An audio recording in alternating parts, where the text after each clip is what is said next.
What if the most famous royal defector in modern history didn't actually want to leave? What if behind the dramatic headlines, the defiant documentaries, the book deals, and the grand declarations of independence, Prince Harry was quietly pleading for a different path?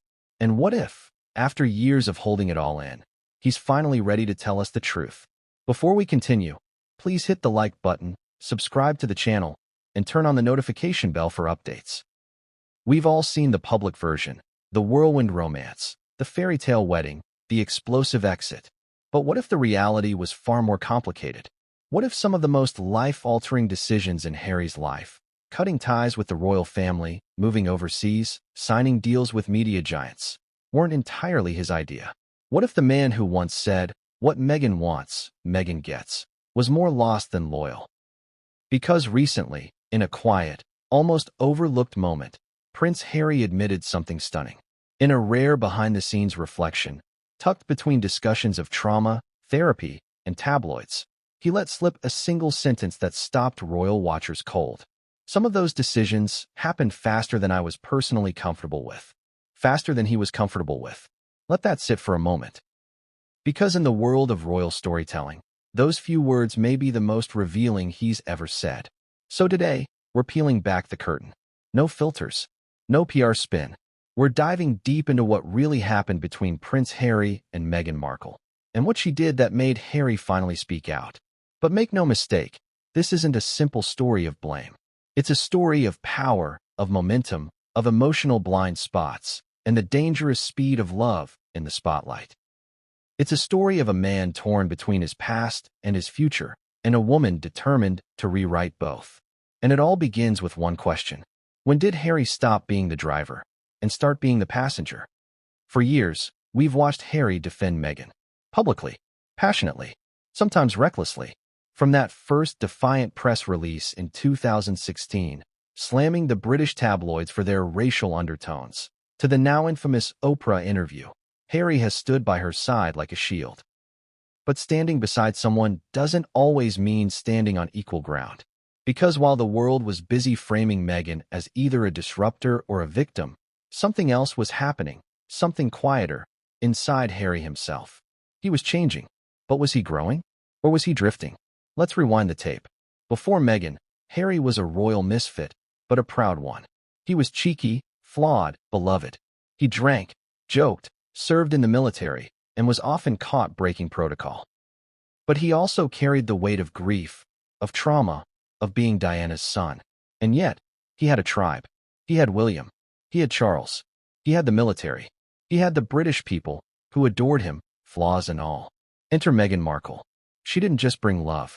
She brought purpose, modernity, media savvy, a vision. She was a game changer. But game changers move fast. Faster than tradition. Faster than comfort. Faster than Harry could sometimes process. And now, years later, we're hearing it. Subtly, cautiously, but unmistakably, in Harry's own voice. That's some of those decisions. The ones that redefined his entire existence. They may not have been entirely his to begin with. Which begs the question, was Harry ever fully in control of the Megxit machine? Or was he swept up in a momentum he couldn't stop, even if he'd wanted to? Think about it. The UK exit, the Oprah interview, the Netflix series, the Spotify deal, Spare, the silence from William, the estrangement from Charles, the years of tabloid wars, social media fury, and public scrutiny. And through it all, Harry stood firm, at least on the surface. But cracks have been showing. There were awkward pauses in interviews, contradictory statements, rumors of therapy sessions where Harry admitted feeling overwhelmed, whispers of disagreements behind closed doors, stories of Meghan clashing with palace staff, while Harry reportedly tried to play mediator. And then, that quiet confession. Some of those decisions happened faster than I was personally comfortable with. That's not just a casual remark. That's a window into doubt, regret, or at the very least, discomfort with the pace of change. And if you know anything about trauma, about love under pressure, or about high-stakes relationships, you know this. When speed outpaces emotional readiness, resentment builds. Even love starts to feel like a trap. So now we have to ask, what was Meghan pushing for that Harry wasn't ready to face? Was it their departure from the UK? Was it their media empire? Was it her vision of their brand and his role in it? Or was it something far deeper, something emotional, something spiritual, something Harry couldn't articulate until it was too late? Because here's the truth. Harry's not just any man. He's a royal, a soldier, a son, a brother. And for him to leave all of that, with such finality, should have taken time, reflection, emotional preparation. But what if it didn't? What if, in the whirlwind of falling in love, protecting Meghan, defending their image, and shielding his own wounds, Harry didn't fully realize what he was sacrificing until he'd already given it all up? And then, he kept quiet. Too long. Because that's what trauma survivors do. They bury. They justify. They perform strength. But eventually, the silence fractures. And in Harry's case, the fracture is starting to show. Through interviews, through documentaries, through unscripted moments where the mask slips. And now, we're finally hearing it. Not a scream, not a blame game, but a whisper of truth. I wasn't ready. So what exactly did Meghan do? What did she push for that left Harry breathless, blindsided, or boxed in? Was it her plan to leave the royal family? Was it the way she handled the Queen? Was it her vision of their future that Harry couldn't match? Was it emotional control?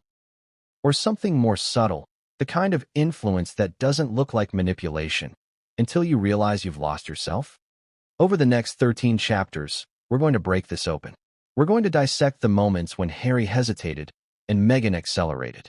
We'll explore the fights behind the headlines, the business deals that didn't go as planned, the fallout with family, the secret doubts, and the rare, vulnerable moments when Harry almost walked away. Not from the firm, but from Meghan herself. We're going to ask hard questions, challenge assumptions, and uncover the emotional cost of a love story that may have started with fairy tale promise, but spiraled into something much darker. Because this isn't about choosing sides. It's about understanding what happens when love moves too fast, when pain becomes currency, and when silence becomes survival. And it all started with a single moment, a quiet night, a private conversation, and a decision Harry still isn't sure he made for the right reasons. But what came next would change everything, and no one saw it coming. What if the warning signs were there from the very beginning, but Harry chose to ignore them? What if the very trip that was meant to define their love story actually foreshadowed its unraveling? Let's rewind to the moment that's been romanticized in almost every version of the Sussex saga, the Botswana escape. You've probably heard the glossy version. 3 dates in London. Then Harry invites Meghan, barely 2 months into their whirlwind, to join him on a safari getaway. Camping under the stars. No press. No courtiers. Just 2 people falling in love against the backdrop of wild elephants and crimson sunsets. Sounds perfect, right? But here's what the headlines didn't tell you. Before they ever reached the bush, before they unzipped a single tent flap, there was the plane ride. And that's where everything started to shift. Because it was on that flight, thousands of feet above the ground, removed from the palace, the press, and any outside voice, that Harry felt something he hadn't expected. Panic. Not the giddy kind. Not the "this is too good to be true" butterflies. But something deeper, sharper. A creeping realization that everything was happening too fast. And yet, he said nothing. Sound familiar? He kept quiet. Too long. Let's break this down. According to close aides and several unnamed insiders, yes, those royal sources who only speak when it's too late, Harry had already been feeling the heat. He was smitten, no question. Meghan was gorgeous, charming, and different from every woman he'd dated before. She was confident, outspoken. She challenged him. But she also had expectations, vision, urgency, and that clashed with Harry's trauma-wired caution. He liked to rebel, sure, but he was still a royal. He'd been trained since birth to hesitate, to vet, to pause before leaping. But with Meghan, there was no pause. From the very start, the relationship had momentum. Meetings with friends, emotional talks, late-night calls that lasted hours. Public interest exploded. And within a matter of weeks, he was inviting her to Botswana. Sounds romantic. But for Harry, it was also terrifying. Because deep down, he wasn't sure he was ready. Not for a royal girlfriend. Not for this level of attention. And certainly not for someone who seemed to be planning faster than he could process. Still, he boarded the plane with her. And here's where things take a turn. Sources say that the private flight, arranged discreetly to avoid the British press, started off well. But halfway through the journey, something shifted. A disagreement. Some say it was about press management. Others claim it was about protocol, what photos they could or couldn't take. But the version we've heard most consistently? It was about intention. Harry, wanting privacy. Caution. A low-key experience to feel things out. Meghan, already dreaming bigger. Documentaries. Stories. Purpose. Maybe even a quiet pitch to show the real Africa through her lens. Now imagine the tension in that cabin. The hum of the engine. The vast clouds outside. And between them, a silence that grew heavier by the mile. Harry stared out the window, fists clenched in his lap. Meghan scrolled through her phone, already planning the days ahead. And at one point, unconfirmed but reported more than once, Harry muttered, "This was supposed to be about us." To which Meghan allegedly replied, "It is, but it's also bigger than us." That's when he knew. They weren't flying to the same destination, not emotionally. But here's the thing. Harry didn't confront it. He smiled for the cameras when they arrived. He played the role. He told his friends afterward that it was the best week of his life. But something shifted inside him on that flight. He realized that Meghan didn't just want to be his partner. She wanted to change the game. And Harry, still wounded by his mother's death, still reeling from years of tabloid trauma, still uncertain of his place in the monarchy, wasn't sure he could keep up. But again, he said nothing. He kept quiet. Are you seeing a pattern yet? Because this won't be the last time Harry's silence will speak louder than his words. Now, let's zoom in on the Botswana trip itself. Publicly, it was a hit. Privately, let's just say the romantic glow dimmed after the second night. According to multiple insiders, including one close friend who later distanced himself from the couple, Harry began to express doubts, quietly, carefully. He mentioned that Meghan didn't seem fully present, that she was already thinking ahead. To the media, to the message, to the mission. He, meanwhile, just wanted to breathe. He'd never taken a woman on a trip this intimate, this soon. And suddenly, it didn't feel like a retreat. It felt like a launch pad. Do you see the contradiction? Two people in love, but with radically different timelines. Harry wanted to explore. Meghan wanted to execute. And when those rhythms clashed, Harry folded. Again. And chose not to voice it. Not then. Not fully. Because by now, you're starting to understand Harry's core flaw. He doesn't speak until it's too late. Back in London, things escalated. After Botswana, the press exploded. Headlines about Meghan being the one. Rumors of palace introductions. Reports that Harry was serious. And maybe he was. But was he ready? Because behind the scenes, Harry's friends were concerned. One reportedly asked him, "Are you sure this isn't just infatuation?" To which Harry supposedly responded, "It's not about sure. It's about protecting her." And there it is. The emotional contradiction at the heart of Harry's story. He wasn't making decisions based on love alone. He was making them based on fear. Fear of losing her. Fear of failing her. Fear of letting history repeat itself. Which, in his mind, meant sacrificing caution for speed. Self-awareness for loyalty. And eventually, his own comfort for hers. That dynamic, established on that very first private flight, would become a blueprint for every major decision to come. And it began with a silent fight at 30,000 feet. Let me ask you this. Have you ever ignored your gut feeling because you didn't want to rock the boat? Have you ever smiled through discomfort just to preserve someone else's happiness? Have you ever moved faster than you were ready just so you wouldn't get left behind? That's what Harry was doing. And he'd keep doing it over and over again until finally, years later, he admitted it. Not directly. Not in a fiery expose, but in a single quiet sentence. Some of those decisions happened faster than I was personally comfortable with. And now, we can trace the origins of that discomfort. To that flight. To that silence. To the very first red flag, fluttering quietly, unseen by the public. But what happened next? That wasn't so quiet. Because shortly after returning to the UK, Meghan would make a bold move. A move Harry didn't see coming. A move that would send shockwaves through the palace and push their relationship from intense into unstoppable. What was it? Well, let's just say, she didn't wait for an invitation. What happens when a royal wedding becomes a battlefield? What if the most watched ceremony of the decade was, behind the scenes, a tug of war? And what if Prince Harry, second son, once the wild one, now the protector, realized that the love of his life wasn't just walking into the monarchy. She was marching in with a blueprint. And the palace wasn't ready. But neither was Harry. Let's rewind again. Not to Botswana, but to the moment that changed everything. When Meghan moved in. Metaphorically and literally. Just weeks after the Africa trip, Meghan made her presence felt in ways that blindsided the traditionalists. She didn't wait to be guided. She didn't wait to be coached. She didn't wait for anyone to tell her what to do. She started calling staff directly. She began sketching out a wedding vision, months before a formal engagement. She clashed with aides. And most notably, she started rebranding the relationship on her terms. And Harry? He watched. He hesitated. And, true to form, he said nothing. Again. Let's be clear. Meghan wasn't just enthusiastic. She was strategic.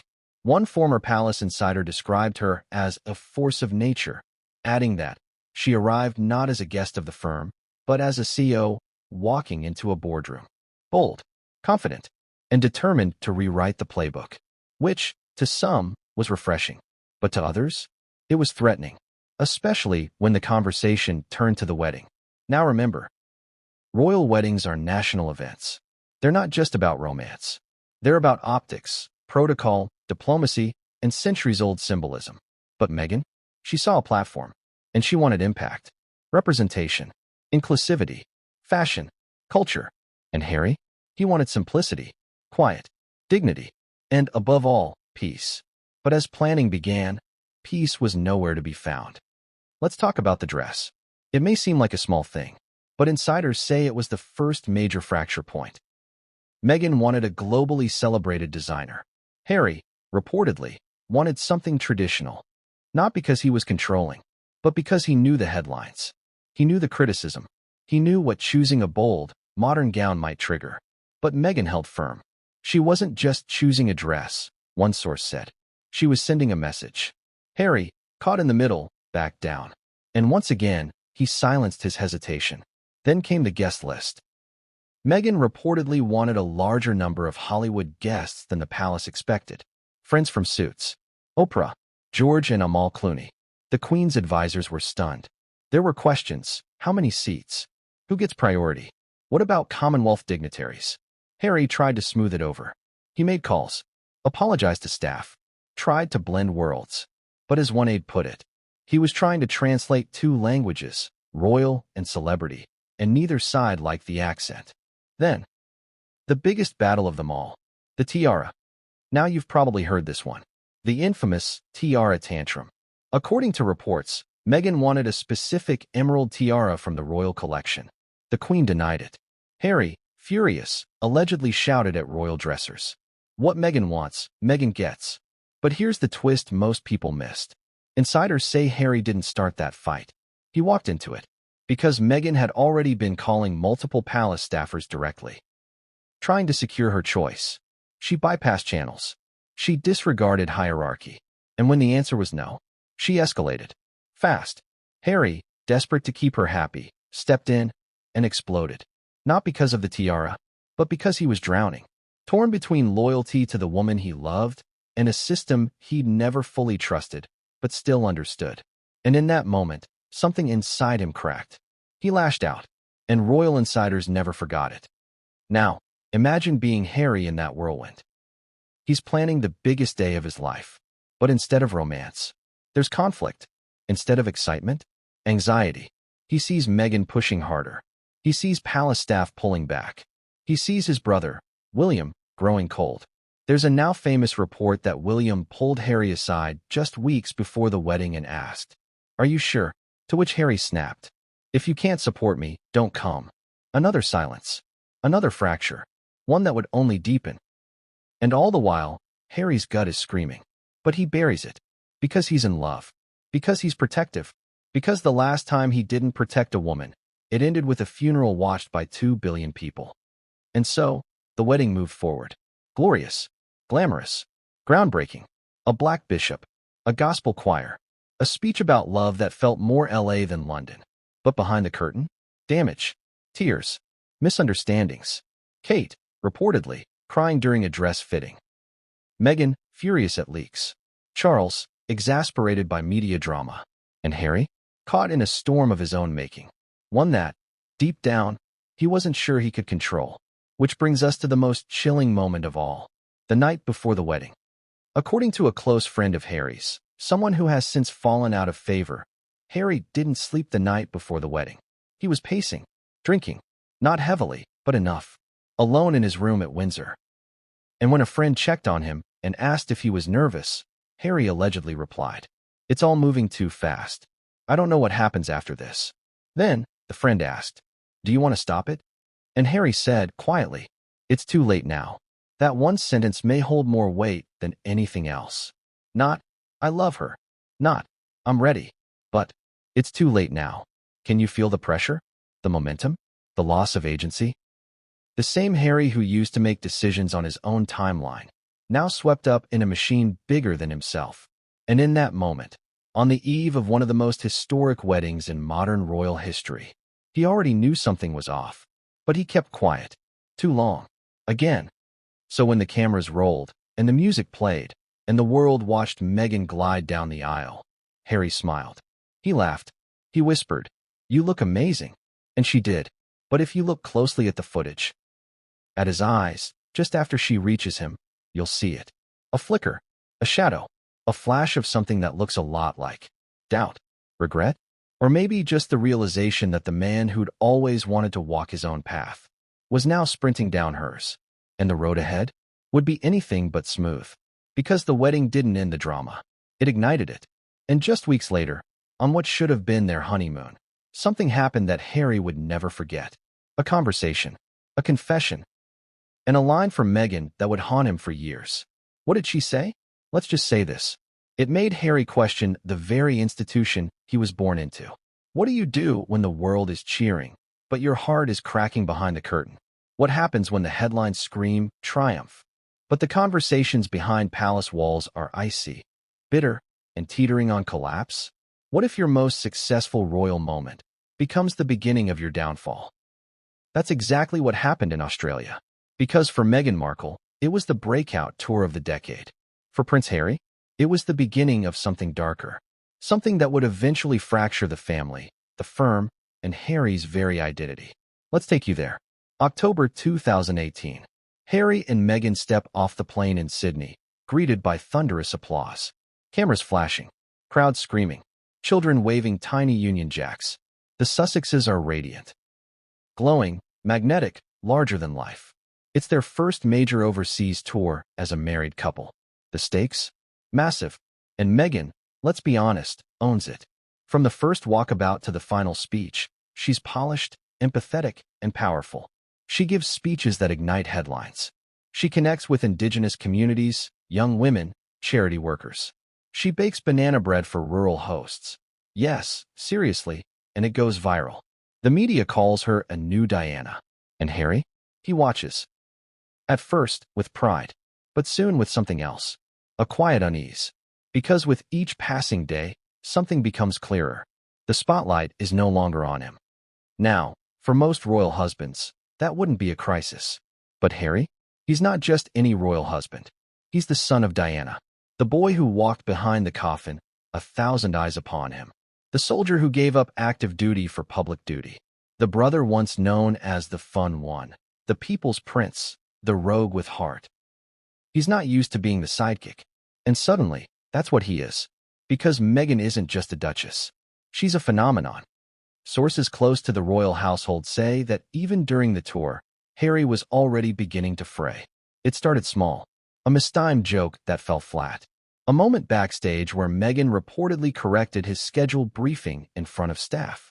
A long, quiet dinner in Fiji where the couple barely spoke. He was tired. He was irritable. But more than anything, he felt out of control.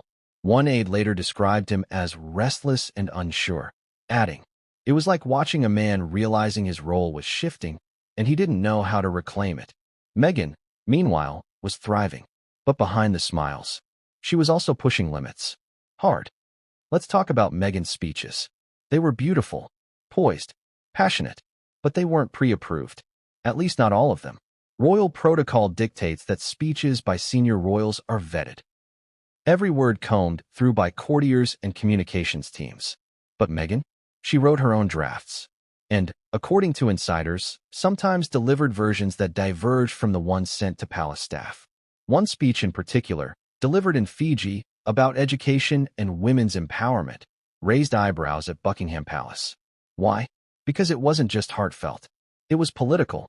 And politics, in royal circles, are taboo. Especially for someone so new. Especially for someone not born into the bloodline. Especially for a duchess the tabloids were already calling difficult. But Meghan did it anyway. And Harry? He stood beside her, clapping, smiling. But later that night, according to a source close to their team, he reportedly said to her, "You're going to get us in trouble." To which Meghan replied, "Maybe the system needs a little trouble." That line, it stuck with him. Because it was bold. Because it was fearless. Because it was everything Harry admired about her. But also everything that terrified him. Now remember, the Australia tour was a success externally. The press coverage was glowing. The public loved it. The palace even issued a rare statement praising the Sussexes for connecting deeply with the people. But behind closed doors, cracks, serious ones. Because Meghan's star power wasn't just rising, it was overshadowing others. Most notably, Kate. Let's not tiptoe around it. The rivalry was real. Both women were being compared daily. Outfits, speeches, gestures, crowds. And while Kate remained the model of royal restraint, Meghan was seen as dynamic, outspoken, modern. The comparisons grew ugly. And back in London, the impact was being felt. Staff reportedly began to resent Meghan's team for being demanding, different, and dismissive of royal hierarchy. One source even claimed that during a private meeting after the tour, a senior aide said, "She acts like she's leading a presidential campaign, not a royal tour." Harsh. Maybe. But also telling. Because while Meghan was rewriting the royal narrative, Harry was stuck between two worlds. The institution he was born into, and the woman he chose. And the pressure was suffocating. There's one particularly poignant moment that stands out. It was a charity event in Tonga. Meghan was dazzling in a white gown. The room applauded. Cameras clicked. And Harry? He seemed distant. When they sat down at the head table, one witness claimed Harry whispered to Meghan, "I miss the army." No cameras there. She smiled. Tight. Then looked away. It was small. Quick. But it revealed a lot. Because while Meghan was climbing, Harry was crumbling. And no one could stop it. So what happened after the tour? What was the fallout? Well, three things. First, the palace began tightening its grip. Staff changes were made. Communications channels narrowed. Approval processes became stricter. It was a warning. Second, the relationship between William and Harry worsened. William, reportedly frustrated by Meghan's headlines, asked Harry why they were breaking protocol. Harry, angry, accused William of being jealous. And a wedge, already forming, split wider. Third, Meghan and Harry began to retreat emotionally. Not from each other, but from everyone else. They stopped trusting aides. They questioned friends. They began to speak of us against the world. A powerful bond, but also a dangerous one. Because when you isolate, you lose perspective. And for Harry, that was the beginning of a much bigger spiral. Let's revisit one final moment. An emotional beat that may explain everything. The night before they flew back to London, Harry and Meghan stayed in a private estate in New Zealand. They'd just wrapped a hugely successful event. They were alone, finally. And Harry, exhausted, conflicted, overwhelmed, broke down. According to someone close to their staff, he sat on the edge of the bed and said, "I don't know if I'm protecting her, or if she's protecting me." Meghan walked over, held his hand, and then whispered a line that would stick with him for the next 4 years. Maybe it's not about protection anymore. Maybe it's about reinvention. That word, reinvention, it echoed in Harry's mind long after they returned home. Because deep down he knew, if they kept going down this path, they wouldn't just be redefining the royal family. They'd be leaving it. And that was a thought Harry wasn't ready to confront. Not yet. But very soon, he'd be forced to.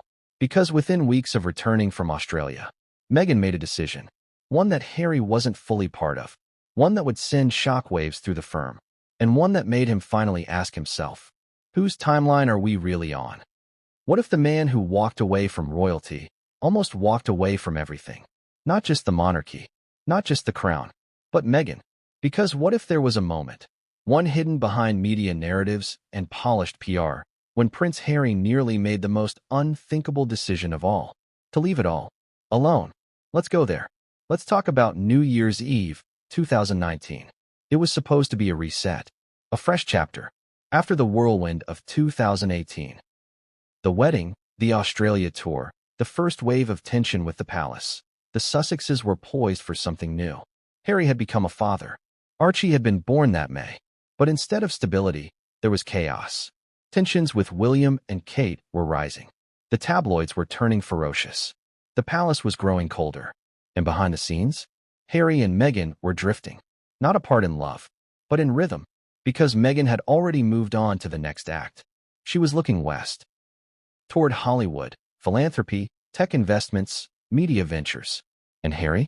Harry was looking back at the life they'd left behind, back at the relationships he hadn't mended, back at the version of himself that he feared was slipping away. Here's what we know. In late December 2019, Harry and Meghan disappeared. They slipped away quietly to Canada.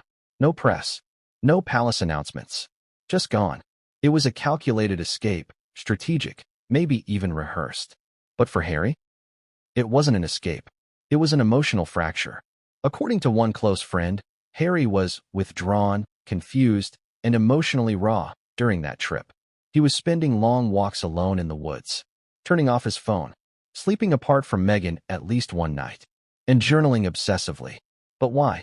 Because, according to those closest to him, this was the moment Harry began to question everything.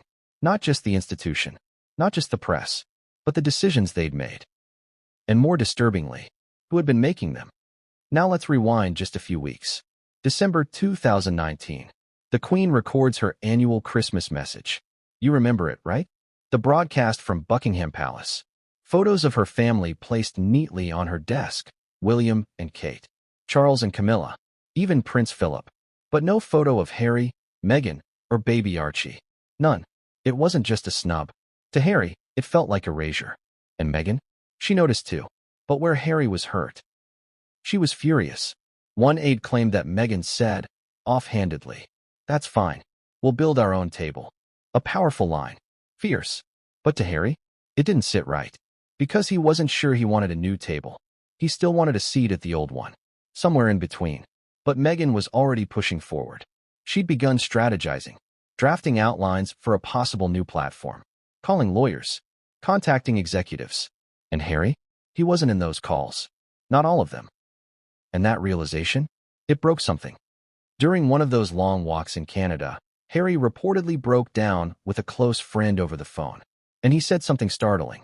"I feel like I'm a passenger in my own life. Not a husband, not a father, not a prince, a passenger."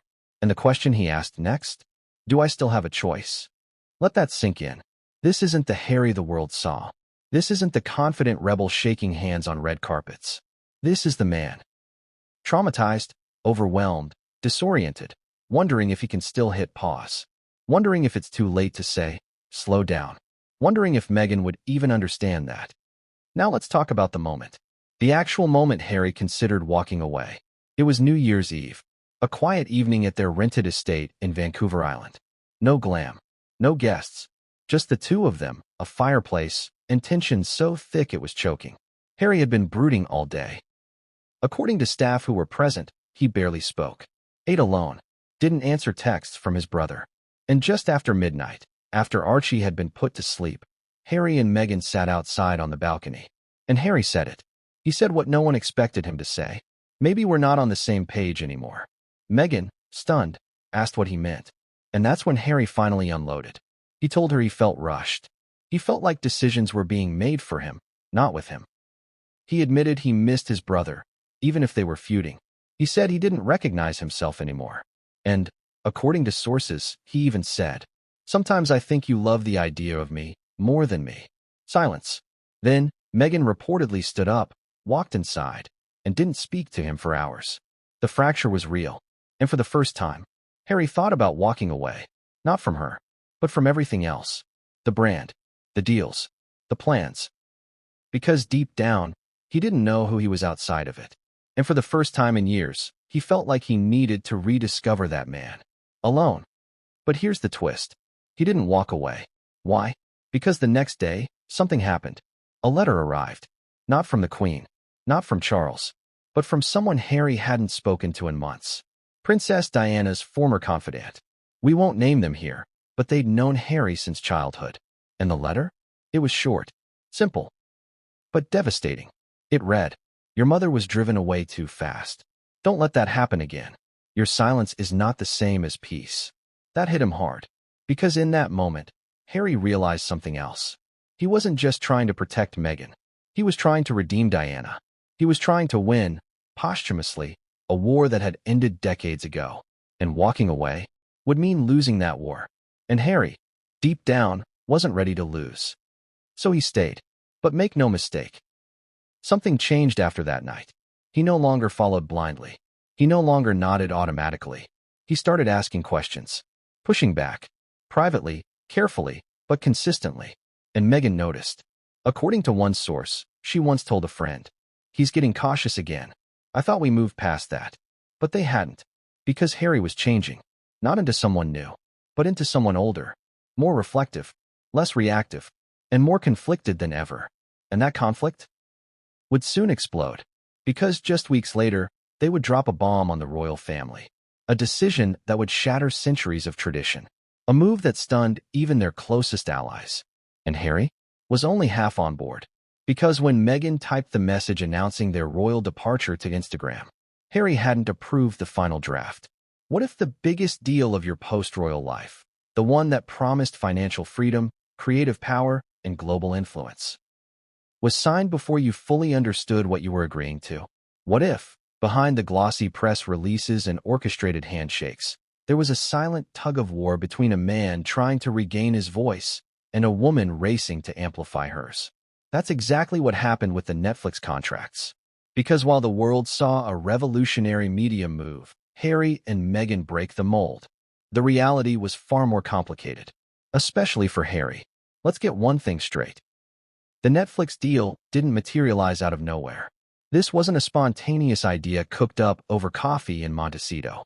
It had been brewing, quietly, strategically, and mostly without Harry in the driver's seat. Let's backtrack to early 2020. Fresh off their royal exit announcement, Harry and Meghan were suddenly adrift. No titles, no funding, no security.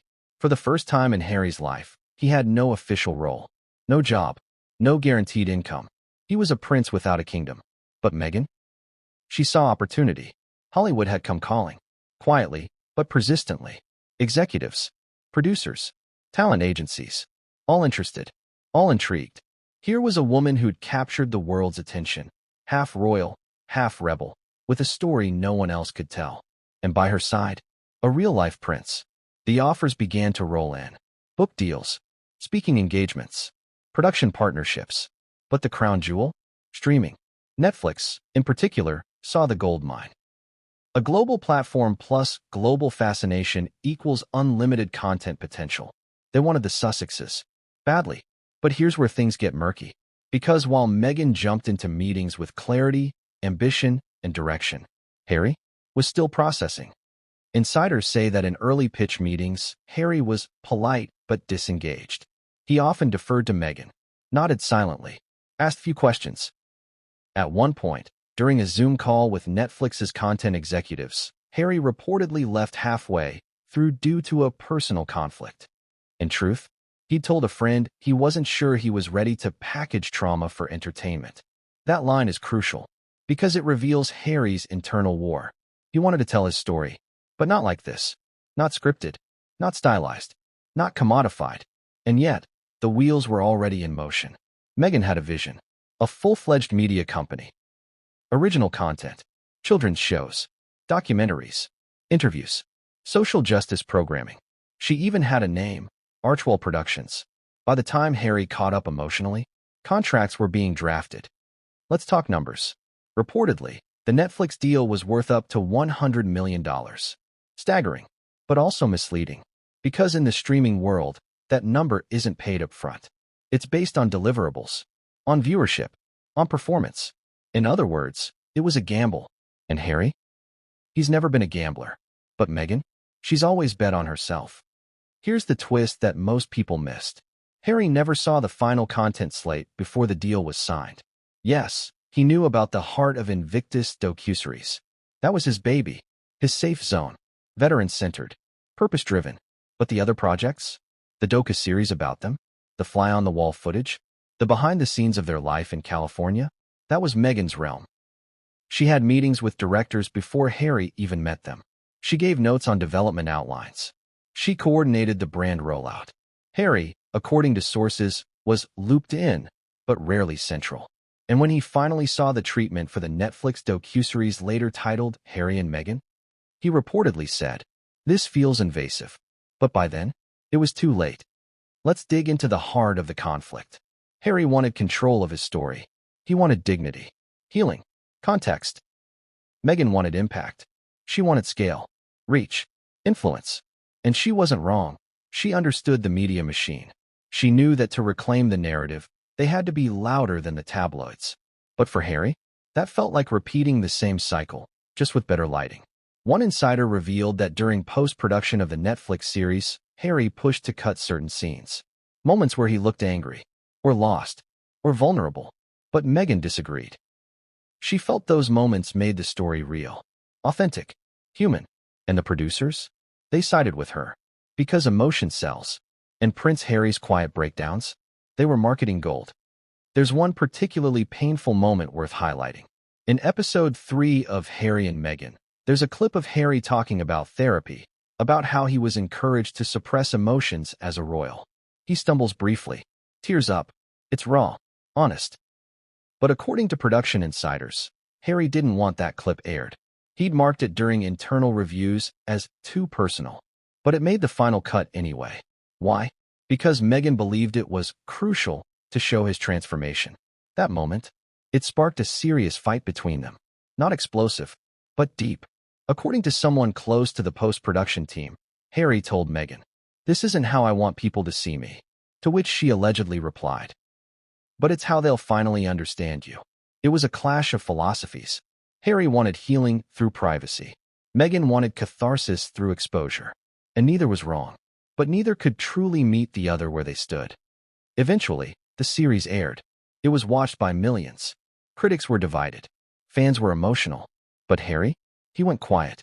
He did minimal press, avoided major appearances, and, according to friends, fell into a deep period of self-reflection. He began questioning the narrative, questioning the branding, even questioning the deal itself. "Did we just sell our pain?" he asked a longtime friend. The friend didn't answer, because the answer was complicated, and maybe Harry already knew it. Now here's where the story twists even further. Not long after the Netflix series dropped, came the headlines. Netflix isn't happy. Sussexes struggle to meet content deadlines. Spotify deal falls apart. The media turned again. What had started as a triumphant rebrand quickly became a cautionary tale, and Harry felt it more than anyone. Because this wasn't just about reputation anymore. It was about identity. Who was he now? A royal refugee? A media personality? A mental health advocate? A celebrity husband? Or none of the above? He didn't know. And worse, he feared the world had already decided for him. All because of a deal he never truly controlled. But just when Harry thought the fallout had settled, something else surfaced. An internal email. Leaked. It showed notes from an early creative call between Netflix execs and Meghan's team. The subject line? Narrative control. One line stood out. "We can shape Harry's arc as a reluctant heir turned radical truth-teller." Harry reportedly saw the leak and said, "They turned me into a character." That realization crushed him. Because for years, he fought the media for doing that very thing. And now, his own platform had done the same. All in the name of storytelling. All in the name of impact. So what did Harry do? He didn't cancel the deal. He didn't walk away. But he began renegotiating internally. He demanded more oversight. He became more involved in edits. He restructured Archwell's creative leadership. And, most tellingly, he began turning down projects that felt exploitative. But was it too late? Had the damage already been done? Because with every click, every frame, every dramatic music cue, the world was seeing Harry through someone else's lens. And the next time he tried to speak in his own words, would be spare. But even then, The contradictions only deepened. Because Harry's book, raw, vulnerable, explosive, didn't just spark empathy. It split the world. And what it revealed about Meghan left readers speechless. Because tucked between the chapters about frostbite, family fights, and Diana's ghost was a moment Harry never planned to share. A moment of confrontation. A moment of truth. A moment where he finally asked Meghan, "Did I ever really get to choose any of this?" What happens when you speak your truth to the world, but deep down, you're not sure it was really yours to begin with? What if the most famous tell-all interview of the decade, watched by millions, praised by some, condemned by others, wasn't actually the moment Prince Harry found his voice, but the moment he lost control of it? Because for all the headlines it generated, all the shockwaves it sent through Buckingham Palace, the Oprah Winfrey interview may not have been Harry's grand liberation. It might have been his quiet breakdown, playing out in real time, on camera, under the bright California sun.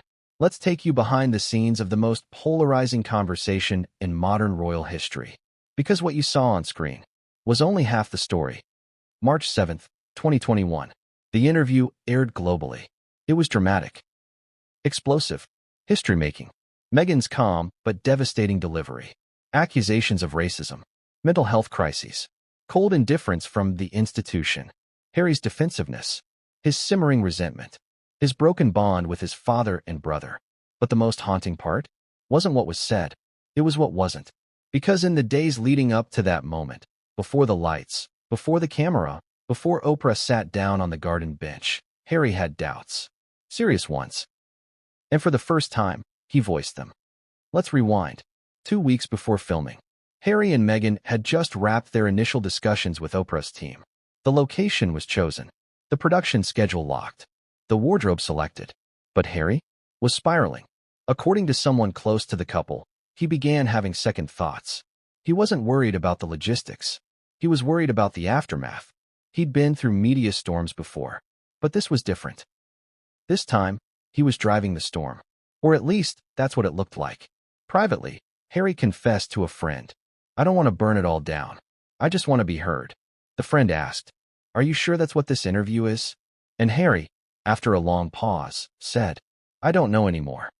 Let's be clear, this wasn't a simple PR moment. This was war, not against his family, per se, but against the silence, the denial, the refusal to acknowledge what he and Meghan had endured. But the closer they got to filming day, the more Harry struggled with the weight of what they were about to do. He began editing his talking points, removing names, softening language, rewriting anecdotes to protect certain people. But Meghan? She held her ground. And that's where the divide began to show. Sources close to production revealed that Meghan approached the interview with clarity and conviction. She knew what she wanted to say. She knew how she wanted to say it. And she knew the impact it would have. Harry, on the other hand, was emotionally torn. He wanted to defend her. Absolutely. He wanted to expose the toxicity. No doubt. But he also didn't want to slam the door on his family forever. He wasn't sure if there was a path back. But he knew that if there was, this interview might erase it. And yet, he showed up. Because Meghan needed him. Because Oprah expected him. Because the world was waiting. And because silence, once again, felt more dangerous than truth. Even if the truth wasn't fully his own. The day of the interview was unseasonably warm. California sunshine, a manicured garden, birds chirping. It looked like a lifestyle shoot. But beneath the surface, tension. One crew member later said the energy was electric and slightly off, like everyone knew they were filming something historic, but no one quite knew how it would land. Before they sat down, Oprah had a private moment with both Meghan and Harry. She reminded them, "This is your space, your story, no pressure." But Harry, sources say, didn't look reassured. He looked distant, detached. He was polite, friendly, but withdrawn. And when the cameras began rolling, something changed. Watch the interview again. Notice Harry's posture, the way he shifts in his seat, his deep breaths, the pauses. He's not just speaking, he's calculating. Every word is a tightrope. He praises the Queen, carefully. He dodges direct answers about Charles, tactfully. He dances around William, painfully. And every now and then, when Meghan speaks, especially about her suicidal thoughts, Harry lowers his gaze. Not just with empathy, but with guilt. Because he knew. And in that moment, the whole world knew he knew. And yet, he hadn't done enough. And now, he was trying to make up for it. But the cost was immense. Let's talk about the most infamous line, the one that detonated across every headline. There were conversations about how dark Archie's skin might be when he's born. Oprah's stunned reaction. Meghan's cool delivery. Harry's grim confirmation. The public? Shocked. The palace? Scrambling. But what you didn't see was the internal fallout it caused in Harry. According to friends, in the days after the interview aired, Harry was emotionally volatile. Not because he regretted defending Meghan, but because he didn't realize how much pain it would cause the people he'd left behind. He hadn't named the person who made the remark, but his family was now engulfed in suspicion, backlash, and global criticism. And Harry wasn't sure they'd ever forgive him. One friend claimed Harry said, "I feel like I just dropped a bomb on people who can't even speak back." It was the right thing to say, but it still broke him. Because he hadn't set out to destroy. He'd set out to explain. But the result was fire. Meghan, meanwhile, stood tall. She received praise for her bravery, her poise, her storytelling. But privately, she was frustrated. Frustrated that the interview had become a tabloid frenzy. Frustrated that people were dissecting her motives instead of the message. She wanted the world to understand the institution's cruelty. But what they latched onto instead was the drama. And Harry felt responsible because it was his world they were exposing. And now, there was no going back. There's one moment post-interview that speaks volumes. Days after the broadcast, Harry received a text from William. Just 4 words. "You've said enough." That message, reportedly, devastated him. Because William hadn't reached out when Archie was born. He hadn't stood by Harry during the headlines. He hadn't publicly supported their decision to leave. And now, when Harry had finally told his side of the story, he was met with silence, then blame, then exile. Harry told a friend, "He thinks I betrayed him, but I was the one who felt abandoned first." That statement says everything. Because this wasn't just about Meghan. This wasn't just about race, or royalty, or reputation. This was about family. And for Harry, that bond had now been shattered, perhaps permanently. All because he sat in a garden chair and tried to speak his truth. But the cost wasn't just public. It was personal. So what did Harry do after the Oprah interview? He pulled back. From the media. From the spotlight. From Meghan, even emotionally. Not out of anger, but from exhaustion. He told friends he needed space. He started therapy again, more intensively. He canceled a few media appearances. And for a brief period, he stopped answering calls. Not from journalists, but from Meghan's team. Because he needed to breathe. To think. To ask himself, did I just burn my last bridge for someone else's story? Here's the thing. The Oprah interview wasn't a mistake. It was a catalyst. It changed everything. It broke the royal silence. It ignited global conversations about race, mental health, and power. But for Harry, it also triggered a quiet unraveling. Not of his marriage, but of his certainty. Because from that point on, he began to question something he never had before. Not his love for Meghan. Not his disdain for the press. But something deeper. More haunting. His own agency. And in the months that followed, that question would lead him somewhere unexpected. Not to war. Not to another interview. But to a page. A blank one. Where, for the first time, he could write his own story. But the story he told was far more conflicted than anyone expected. Because Spare didn't just expose Harry's trauma. It exposed his doubts. Including one chapter Meghan never wanted him to publish. Why? Because it revealed a conversation that shook Harry to his core. One that left him asking, what if I wasn't the hero in this story at all? What if joy arrives at the exact moment your world is starting to fall apart? What if, while you're announcing a new life to the world, you quietly begin mourning the one you thought you'd have? Because for Prince Harry, Meghan's second pregnancy was supposed to be a fresh start, a sign of healing, a new beginning. But instead, it became one of the loneliest periods of his life. And it marked the quiet escalation of something no one in the public could see yet. Isolation. Not from the press, not from his royal relatives, but from Meghan herself. And worse, from himself. Let's go back to Valentine's Day, 2021. The world woke up to a stunning black and white photo. Meghan lying barefoot in the grass, cradling her baby bump. Harry, shirtless, smiling down at her. Shot remotely by their friend and photographer Miss Harriman. It was romantic, poetic, serene. The image instantly went viral.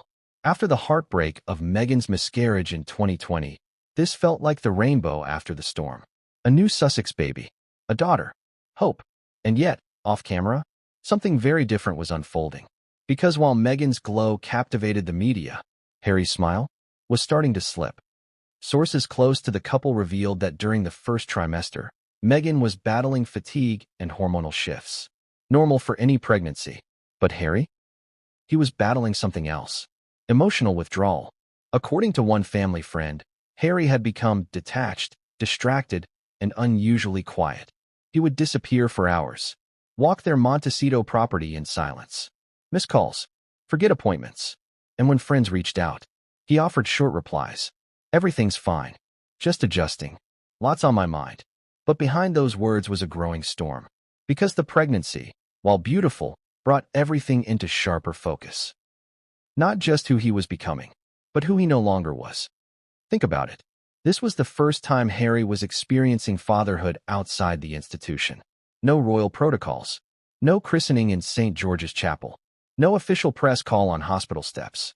No extended family flying in from Sandringham. Just him, Meghan, and Archie, now awaiting their fourth. And while Meghan embraced that privacy, Harry began to feel the absence of everything he'd once known. He missed the chaos of royal tradition, the cousins, the courtiers, even the tension, because at least that tension meant he was still part of something. Now, he was floating, rootless, and as Meghan's bump grew, so did his sense of being adrift. Then came the Oprah interview. As you already know, the backlash was nuclear. The British press went ballistic. The royal family stayed silent. But privately, Harry was collapsing. According to a Montecito-based therapist who later worked with the couple, Harry began showing signs of compounded grief. Not just for Diana, not just for his titles, but for the self he'd buried. The soldier, the son, the brother, the man who once knew his place. And now, he wasn't sure where he belonged, except in Meghan's orbit. Which brings us to a critical shift. Because during Meghan's second pregnancy, something changed in their relationship. It wasn't dramatic. There was no cheating, no betrayal, no blowout argument. But there was distance. Meghan was focused. She was building, finalizing projects, reviewing scripts, working with Spotify, pitching children's shows to Netflix, managing Archwell's direction. And Harry? He was watching, from the sidelines, trying to participate, but struggling to connect. And at night, he began sleeping in a different room. Only occasionally, but enough that staff noticed. Enough that a friend asked, "Are you okay?" And Harry said, "I think she's doing great, and I'm just here. Just here. Not as a leader, not as a partner, not even as a prince. Just present. Physically, emotionally, not so much." Let's pause here. Ask yourself, have you ever felt invisible in your own relationship? Like the world sees you as half of a powerful pair, but behind closed doors, you're fading into the background? Have you ever felt obligated to feel joy because the world demands it? That's what Harry was experiencing. Because every headline said, "New baby, new chapter," but inside, he felt like he was losing himself. And then came the real breaking point. The baby shower. No, not the public one. This was a private gathering. A Zoom party. Friends from LA. A few from London. Gifts. Cupcakes. Champagne. Laughs. But not one person from Harry's side of the family attended. Not Charles. Not William. Not Camilla. Not the Queen.